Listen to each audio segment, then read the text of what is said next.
দীর্ঘ আন্দোলন সংগ্রামে রাজপথে আমাদের একটাই ছিল গণতান্ত্রিক চর্চা।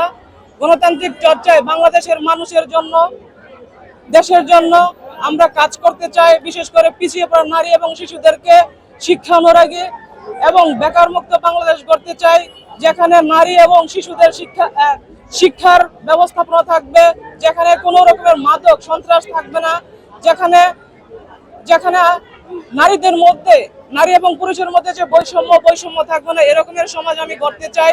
শিক্ষা অনুরাগী হতে চাই। সব মিলিয়ে একটি সুন্দর সমৃদ্ধি বাংলাদেশ গড়ার জন্য আমি যদি সংরক্ষিত নারী আসনে মনোনীত হতে পারে, ইনশাল্লাহ আমি রাজপথে অগ্রণী ভূমিকা রেখে সরব ছিলাম। ইনশাল্লাহ জাতীয় মহান সংসদেও আমি এই প্রতিবাদী আমার সরব থাকবে বলে আমি প্রত্যাশা রাখছি। দেখুন, আমরা বাংলাদেশ জাতীয়তাবাদী দল বিএনপির আদর্শকে লালন করে বাংলাদেশের ক্রান্তিকালে গণতান্ত্রিক আন্দোলন সংগ্রামে জীবন বাজি রেখে দেশের জন্য, দেশের মানুষের জন্য কাজ করেছি এবং ফ্যাসিবাদ মুক্ত বাংলাদেশ করেছি সামনের সারিতে থেকে।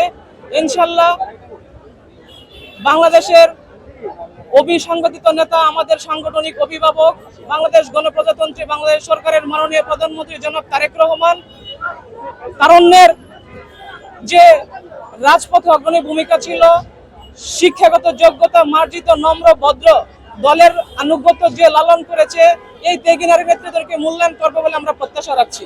আমি রেহান আক্তার শিরিন, আহ্বায়ক ইডেন মহিলা কলেজ ছাত্রদল, সহসভাপতি ছাত্রদল কেন্দ্রীয় সংসদ, সাবেক যুগ্ম সাধারণ সম্পাদক ছাত্রদল কেন্দ্রীয় সংসদ।